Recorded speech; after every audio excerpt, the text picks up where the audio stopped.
제가 오늘 아침에 91번을 타고 이제 플로턴 쪽에서 이제 오는데 육교 밑을 지나가면서 보니까 육교 위에 플랜카드를 크게 붙여놓은 걸 봤어요. 그걸 보니 깜짝 놀랐습니다. 거기 오늘 설교 제목이 붙어 있더라고요. Trust God, Trust Jesus. 그렇게 붙여 있어요. 그래서 생각을 해보니까 여러분들 지갑을 열면 돈, 달러, 지폐도 보면은 그렇게 써 있죠. In God we trust. 우리는 하나님을 신뢰합니다. 여기저기 우리 미국 사람들의 기독교적인 정신이 여기저기 있는 것을 봅니다. 하나님을 신뢰합니다. 돈을 쓰면서 돈을 신뢰하는 것이 아니라 우리는 하나님을 신뢰한다. 그런 생각을 거기 아주 명확하게 표현하고 있는 것 아니겠습니까? 현실적으로는 쉬운 일이 아니죠. 대단히 어려운 일인데 그럼에도 불구하고 우리가 어느 것을 선택해야 하느냐 하는 문제에 있어서는 명확할 수밖에 없는 것입니다. 뭐 돈도 좋고 예수도 좋다, 뭐 그런 식으로 예수를 믿어가지고서야 어떻게 그 예수 믿는다고 말할 수 있겠습니까? 우리가 선택이 분명해도 삶의 현장에서는 그렇게 사는 것이 대단히 어려운 것을 우리가 경험을 하지만 그럼에도 불구하고 선택은 명확한 것 아니겠습니까? 그래야 되지 않겠습니까? 우리 지난 주일에 오늘 본문의 말씀을 읽고 염려에 관한 말씀 같이 나누었는데 여기 두 가지의 주제가 같이 흘러가고 있다고 말씀드렸죠. 염려와 신뢰. 염려하는 것과 신뢰하는 것, 이 두 가지의 주제가 서로 교차하고 반복하면서 오늘 본문의 내용이 쓰여져 있습니다. 주님께서 우리에게 말씀하시는 것이죠. 그래서 지난주에는 염려에 초점을 맞췄는데 오늘 신뢰에 초점을 맞춰서 말씀을 드리려고 합니다. 하나님을 신뢰한다고 하는 것이 무엇인가? 우리가 돈을, 물질을 신뢰하지 아니하고 하나님을 신뢰한다. 물질보다 물질을 주시는 하나님을 믿는다는 것이죠. 물질을 믿는 것이 아니라 물질을 주시는 그 하나님을 믿는다는 것입니다. 30절에 덜풀도 하나님이 이렇게 입히시거든 하물며 너희일까 보냐. 32절에 보면 하늘 아버지께서 이 모든 것이 너에게 있어야 할 줄을 아시느니라.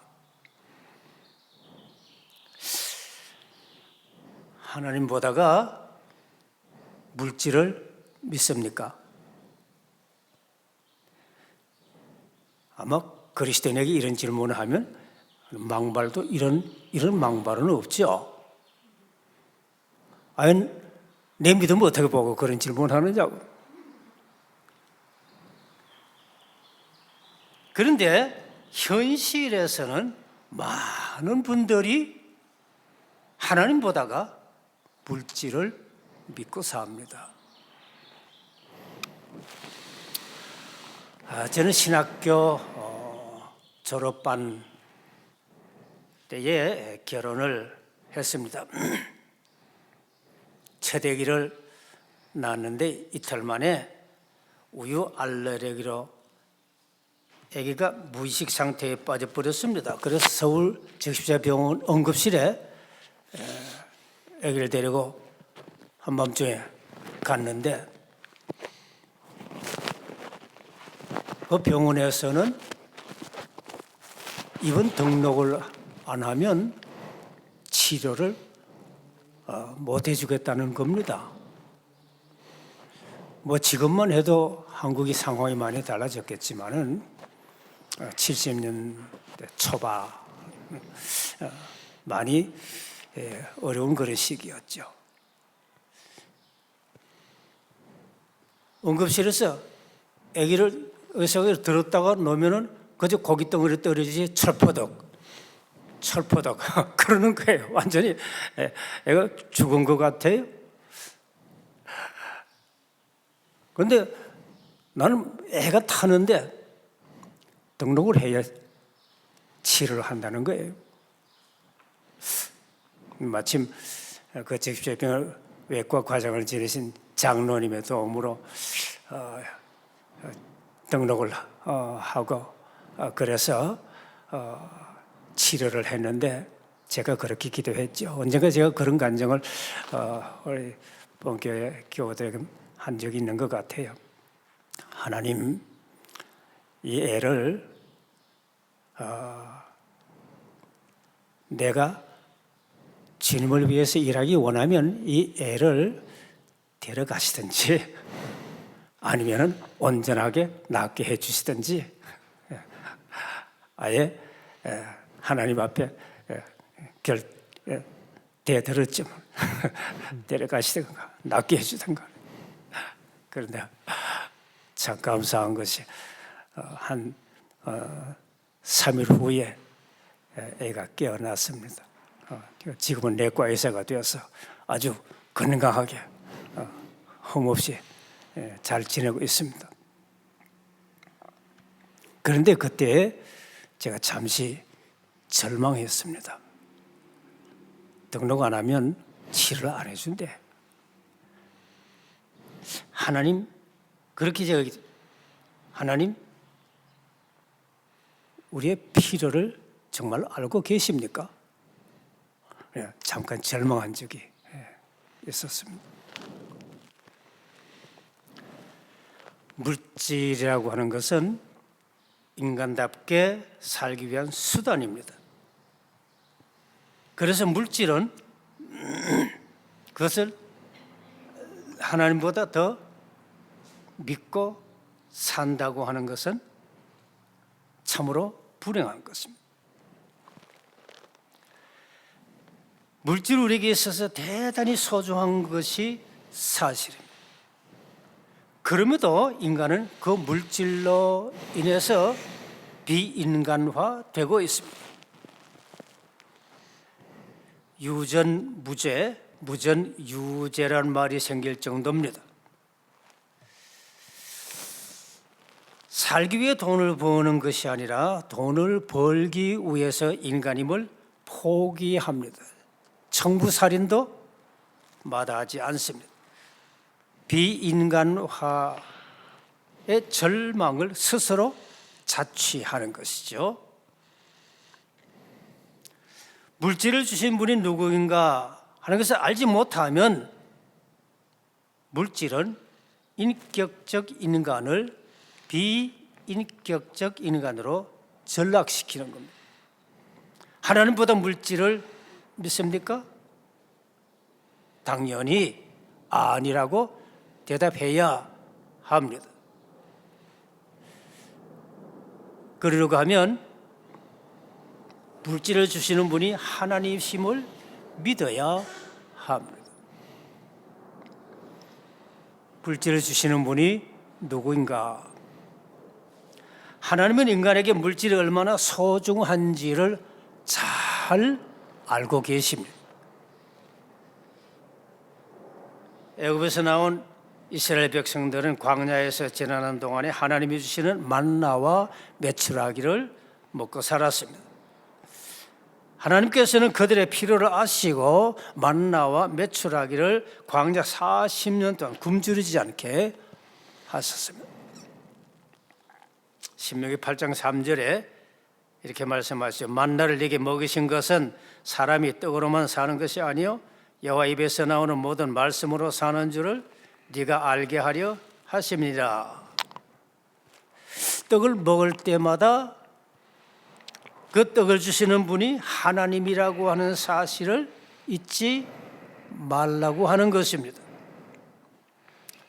요한복음 6장에 보면 벳세다라고 하는 광야에서 예수님께서 보리떡 5개와 물고기 2마리로 5,000명을 먹이신 사건을 기록하고 있습니다.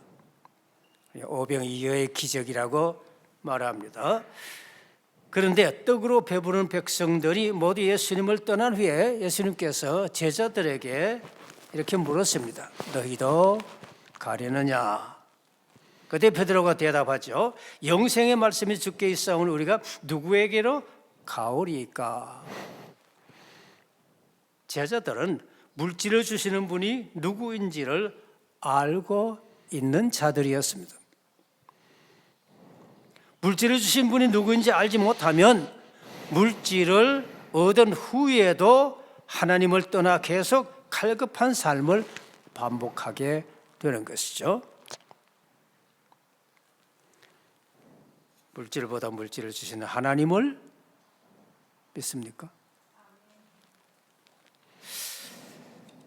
수없이 많은 그리스도인들이 신앙의 역류 현상, 거꾸로 돌아오는 현상을 경험합니다.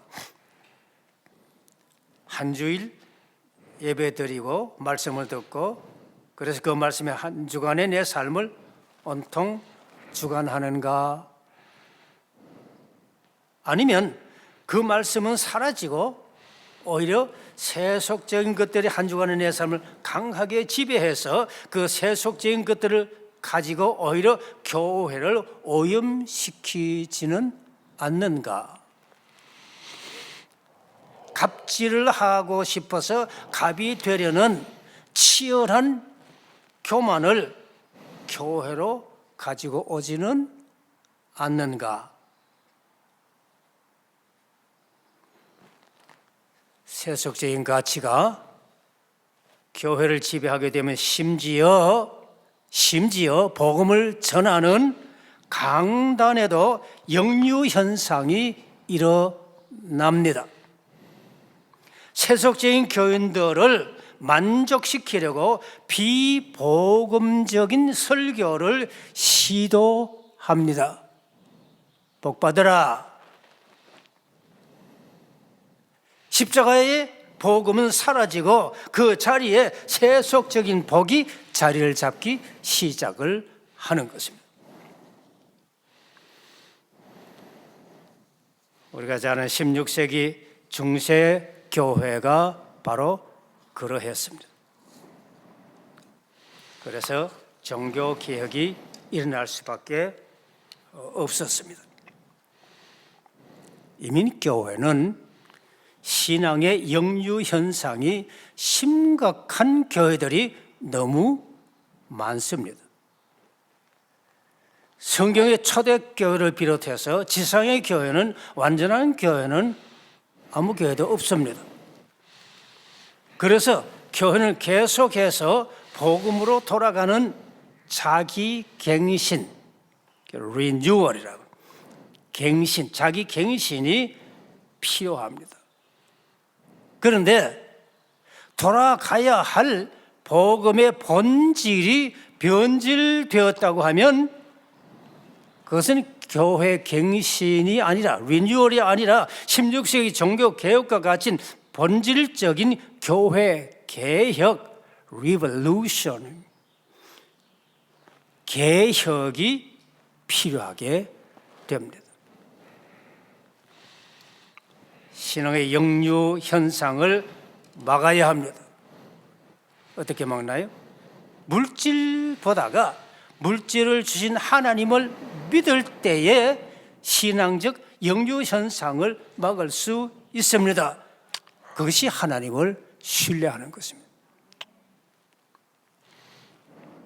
물질보다 물질을 주신 하나님을 믿으시기 바랍니다. 그것이 교회도 세상도 사는 길입니다. 그러면 이 물질보다 물질을 주신 하나님을 믿는다고 하는 것은 무엇입니까? 하나님과 단절된 관계를 회복하는 것입니다. 예수 믿는 거예요. 우리 신학적인 말로 하면은 justification, justify 되는 게 의롭다고 인정받게 되는, 하나님과의 단절되는 관계를 회복하는 그것이 하나님을 신뢰하는 기본이. 26절에 본문 26절, 너희는 이것들보다 귀하지 아니하냐. 하나님 형상으로 만들어졌기 때문에 다른 피조물과는 다른 것입니다. 지난주에 말씀을 나누었어요. 달라요. 무엇이 달라요? 하나님의 형상으로 창조된, 근데 하나님의 형상이 다 파괴되고 타락해버렸어요. 그래서 회복하는 것이에요. 그 단절되는 관계를 회복하는 것이에요. 우리 보통 말해 예수 믿는 거예요. 인간은 하나님과 영적 교제가 그래서 가능한 영적 존재가 되는 것입니다. 그러나 인간은 하나님께 불순종함으로 하나님과 영적 교제가 단절된 타락한 인간이 됐고, 하나님을 신뢰한다는 것은 하나님과 영적 교제가 회복되는 것입니다. 누가복음 15장에 탕자의 비유가 나와 있는데, 하나님 아버지와의 관계 회복을 말씀해 주는 비유입니다. 아버지를 떠난 삶의 비극을 경험한 탕자가 아버지의 품 안에서 행복을 회복하는 것입니다. 하나님을 떠난 인간의 갈급한 삶을 보여주는 것입니다. 하나님과의 관계 회복만이 인간을 염려에서 자유롭게 합니다. 어떻게 하나님과의 관계가 회복되죠? 우리가 잘 알고 있는 말씀입니다. 예수 그리스도를 나의 구주로 믿음으로 하나님과의 신뢰 관계가 회복되는 것입니다. 하나님과 인간이 만날 수 있는 이 역사의 유일한 지점이 있습니다. 그것이 바로 십자가입니다. 예수 그리스도는 완전하신 하나님이십니다. 그리고 완전하신 인간이십니다. 예수 그리스도의 두 속성의 문제는 기독교 초기부터 논란이 되어 왔던 것입니다. 그럼에도 불구하고 그것은 기독교 초기 이미 성경이 우리에게 말씀하시는 그대로 확증하고 믿어왔습니다. 예수 그리스도는 완전하신 하나님 그리고 완전하신 인간으로 오셨기 때문에, 그래서 오직 십자가뿐입니다. 십자가는 완전하신 하나님의 뜻과 완전한 인간의 뜻이 그곳에서 완전하게 일치하는 역사의 유일한 지점입니다. 다른 곳은 없습니다. 하나님께서 다른 이름을 우리에게 주신 적이 없습니다. 로마서 5장 10절에 말씀한 대로 우리가 원수 되었을 때에 그의 아들의 죽으심으로 말미암아 하나님과 화목하게 되었은즉, 십자가는 하나님의 뜻과 인간의 뜻이 온전하게 일치하는 것입니다. 다시 말하면 하나님과 인간이 화목하게 되는 것입니다. 바로 예수 그리스도의 대속의 십자가를 믿음으로 하나님과의 관계가 회복될 수 있는 유일한 곳이 십자가입니다. 바로 그 십자가에서 인간은 하나님과의 관계가 회복되는 것입니다. 그 십자가를 믿어야 합니다. 반드시 신앙 고백이 있어야 합니다. 그런데 그 믿음은 오직 성령의 인치심으로만 되는 것입니다. 고린도전서 12장 3절에 말씀합니다. 성령으로 아니하고는 누구든지 예수를 주시라 할 수 없느니라. 성령으로 아니하고는 예수를 믿을 수 없다는 뜻입니다. 놀라운 은혜예요. 거저 주시는 하나님의 선물이라 그랬습니다. 마태복음 16장 16절에 주는 그리스도시여 살아계신 하나님의 아들이시니다 베드로가 고백하죠. 그럴 때 예수님께서 17절에 이렇게 말씀합니다. 이를 네게 알게 하니는 혈육이 아니요 하늘에 계신 내 아버지시니라. 인간의 지식과 경험과 이런 혈육으로는 결코 믿을 수 없는 성령의 인치심입니다.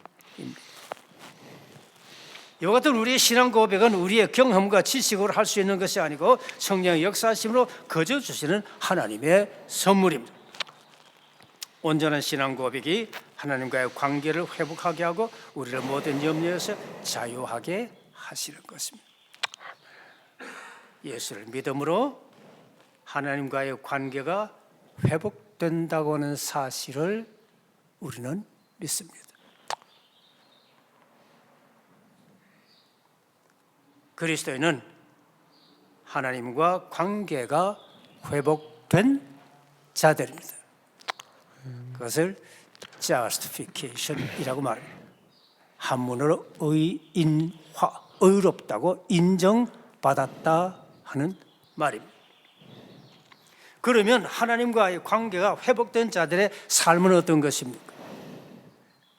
예수를 믿는 자들의 삶은 어떠해야 하는 것인가 하는 것입니다. 그것은 하나님과 회복된 관계를 지속하는 것입니다. 이것을 성화라고 합니다. 신학적인 말로 하면 sanctification, sanctify 되는 거죠. 성화되는 것입니다. 의롭게 된 사람은, 예수를 믿는 사람은 sanctify 돼서 예수를 믿는 자들이죠. 예수를 믿는다고 하는 말은 이 둘을 다 포함하는 것입니다. 그리고 더 나아가서는 영화되는, 하나님의 영화, glorify 되는 것까지 포함되는 말입니다. 예수 믿는다고 하는 것은 엄청난 축복입니다. 34절에 이렇게 말씀하죠. 너희는 먼저 그의 나라와 그의 의를 구하라. 먼저 그의 나라와 그의 의를 구하라. 그리하면 이 모든 것을 너에게 더하시리라. 하나님의 나라와 의를 구하라. 그러면 이 모든 것을 내게 더하시리라. 하나님의 나라와 의를 위해서 사는 것이 하나님과의 관계 회복을 지속하는 것입니다. 좀 표현이 조금 어렵긴 합니다. 하나님의 나라와 의라고 그랬어요. 하나님의 나라와 의, 하나님의 나라와 그의 나라와 그의 의. 그전 번역에는 그렇게 했어요. 하나님의 나라와 하나님의 의. 이게 뭡니까? 하나님의 통치와 뜻이 하늘에서 이루어진 것 같이 예수 그리스도의 십자가로 말미암아 이 땅에서도 온전하게 이루어진 나라, 그리고 이 십자가의 은혜로 말미암아 값없이 받은 하나님의 의, 그것을 의미합니다. 간단하게 표현을 하면 성경은 이것을 복음이라고 말하는 것이에요. 로마서 1장 17절에 복음에는 하나님의 의가 나타나서 믿음으로 믿음에 이르게 하나니 기록된 바 오직 의는 믿음으로 말미암아 살리라 함과 같으니라. 인간을 이 모든 것의 염려와 욕망의 집착으로부터 자유하게 하는 것은 오직 하나님의 나라와 의, 다시 말하면 십자가의 복음뿐입니다.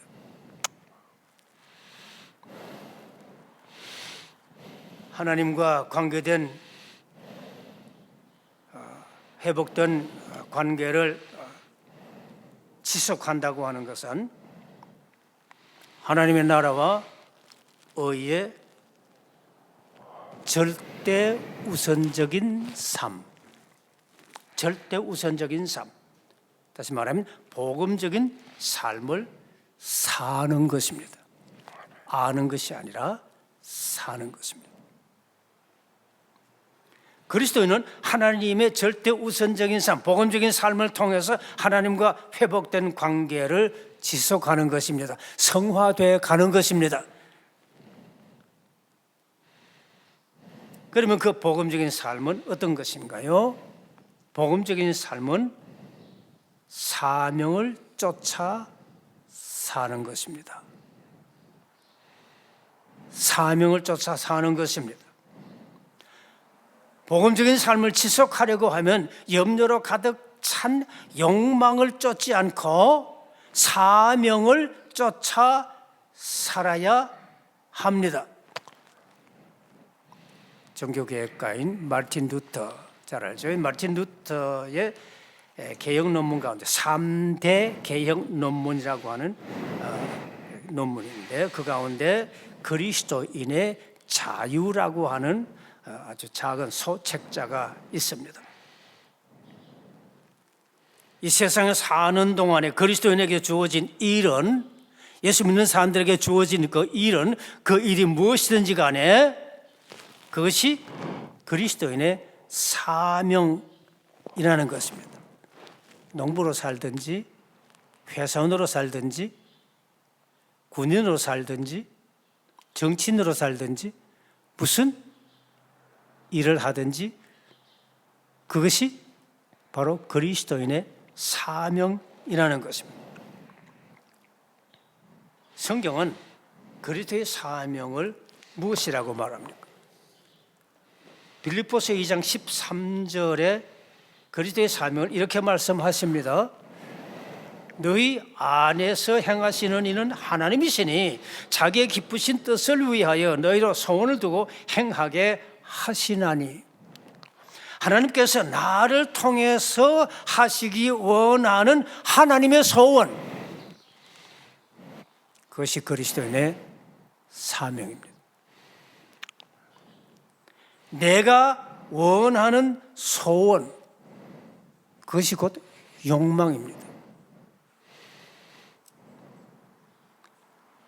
욕망과 사명을 혼돈하면 타락하게 됩니다. 성화의 과정에서 계속 디크리지 자꾸 떨어져 나옵니다. 물론 성도의 견인이라고 하는 하나님께서 택하신 자를 결코 버리지 아니하시기 때문에 다시 회개하게 하십니다. 그럼에도 불구하고 그리스도의 삶은 염려에 가득 찬 삶으로 떨어져 가기 시작하는 것입니다. 그러지 말라는 것이에요.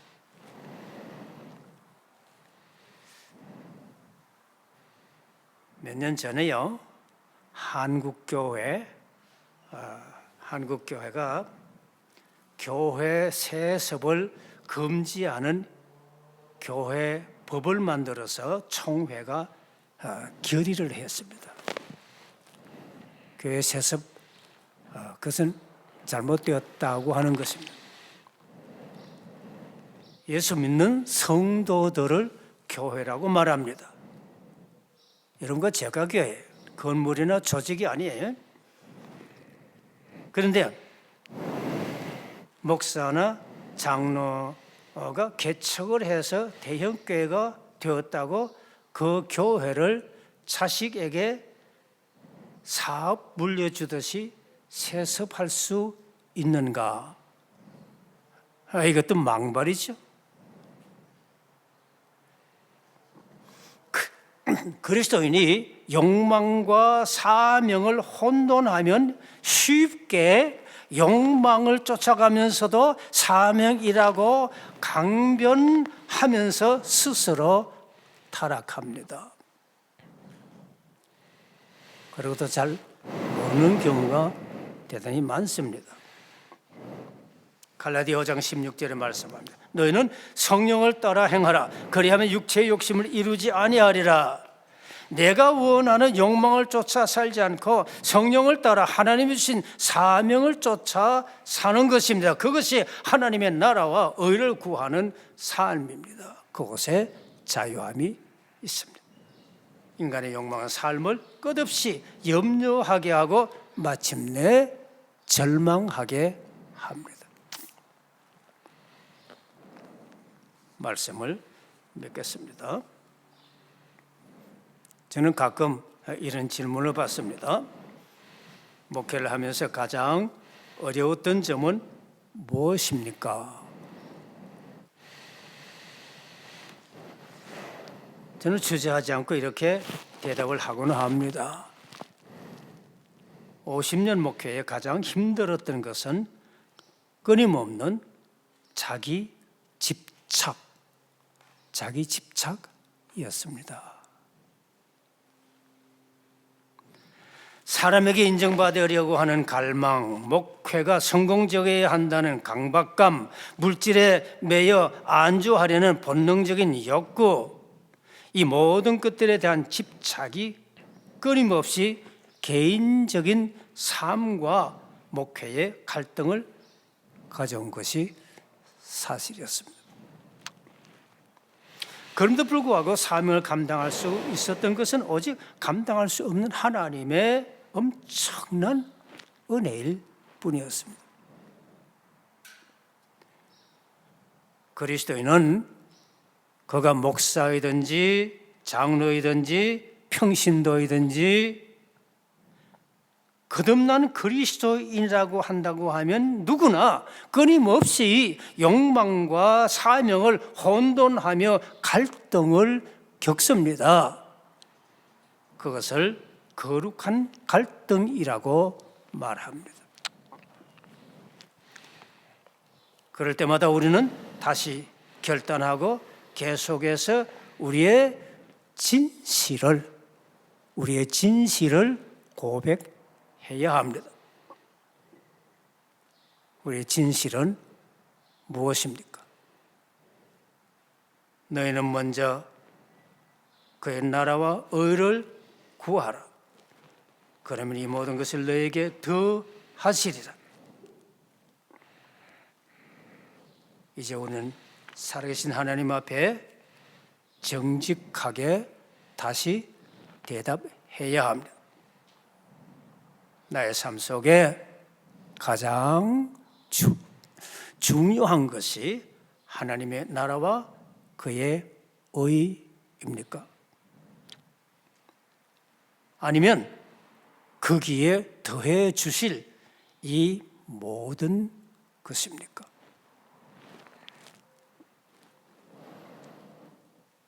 조용히 머리 숙이고 우리 잠시 묵상하십시다.